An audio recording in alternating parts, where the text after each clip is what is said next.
Hello and welcome to the Save Mind Solution.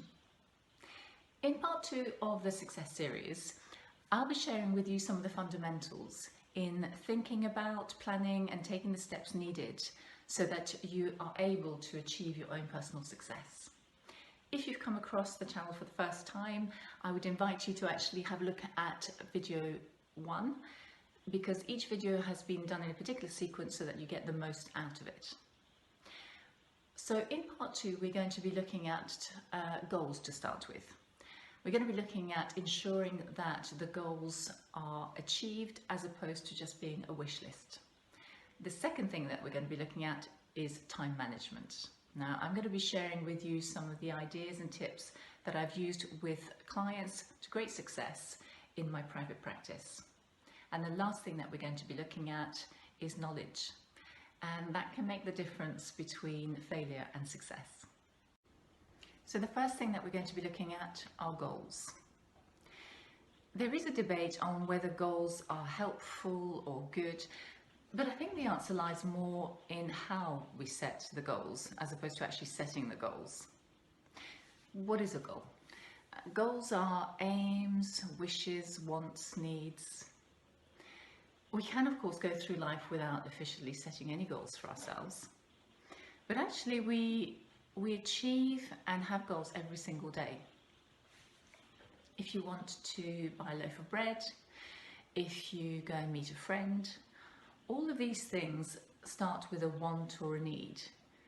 And then it's a thought that is then planned out, and then you take action on it for it to happen.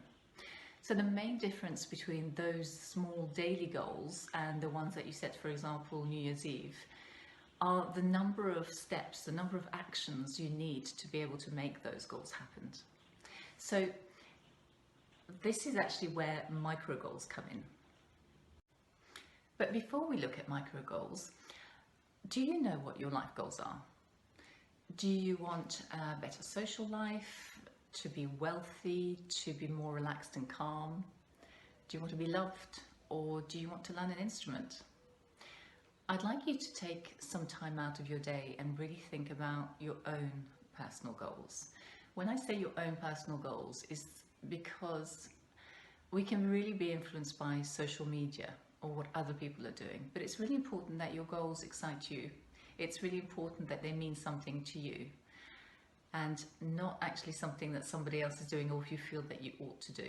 So that's a key point there. And it's also important for you to look at the various aspects of your life. So for example, your work, your relationships, fun, and self. Self is obviously a key one there. What you would like to do in life. So you would like to have a better social life, or you would like to be wealthy. Micro goals are a great way to start. These are small, realistic, achievable goals that enable you to achieve the final goal. These micro goals allow you to enjoy the journey. Many a time in my practice, I've heard a client say, when I reach this goal, I will be happy. In the meantime, life is passing by. It's really important that you're able to actually enjoy the journey. And these micro goals allow you to do that. They also help you to see how far along the journey you are, your successes and your progress along the way, which is something that we don't always notice or pay attention to. I'd like you to set aside some time each day or week to action a micro goal, and it needs to be something that will bring you closer to your final goal. If you do this consistently on a regular basis, you will make those goals a reality. All of us have 24 hours in a day, but jobs, children, life commitments, these can all impact and see those hours vanish. And it leaves us sometimes with very little time to get everything done. If you want to be successful in life, it is crucial that you manage time, or it will manage you. Here are some tips on how to manage your time better. When you're feeling your most energetic, that is the time to tackle the task or job that you avoid the most. This will actually bring you a step closer to being successful, as no matter what your success goal is, those tasks are drainers. They take your energy away from where it's most needed. I'd like you to spend a typical day looking at time wasters. For example, do you answer every single phone call, even if you're in the middle of something? One of the things to do then is actually to text the person, see if it's an emergency, and if not, call them back at a time that's convenient for you. The amount of time that's wasted by interruptions is huge. In a week, you'd be able to gain hours, not minutes. So it's really important to be able to actually look at some of the time wasters. The phone call is only an example of one during your day, and see if you can actually cut back on some of those. So I mentioned interruptions in the previous point. Interruptions in the home can really eat up your time. So one of the points of time management is looking at, for example, if you're setting up a business, or if you're trying to actually start a new pastime at home, and that's one of your success goals, you might want to consider hiring a desk or a room for 1 or 2 hours a week, or even a day a week. The difference that it makes in terms of actually being able to achieve in that time is huge. If, for example, you've got children, you might want to actually take it in turns so that you're able to do that, because you are a team and you both have success goals. So that's worth considering. Delegate. For example, not good at IT, then you could have an intern, you could have a college or uni student, or there are certain sites such as Upwork, used to be Odesk, and you can actually have somebody there who'd be able to do a huge amount of the work for you. That work that might take you 5 hours, it might take them half an hour, if you're anything like me when it comes to technical stuff. With the busy lives that we lead, try and use one calendar if you can that's connected to your whole family. Some of my clients have a paper diary, a calendar on their phone, a family calendar at home, and they find that things are getting missed, that actually they're duplicating things and it's taking 3 times as long. Unless obviously you need 2 different calendars, one for work and one for home. Try and minimize that and free up some of that time. So at this stage of the success formula, we're going to be looking at knowledge.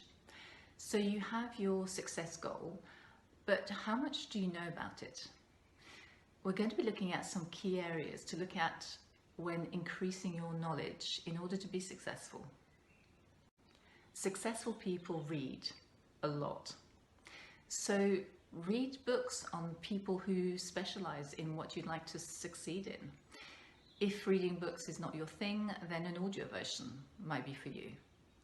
It's important to learn from other people's mistakes, other people's successes, and also to listen to some of their advice. In order to be successful, you need to do your homework. So you want to sell a product or a service.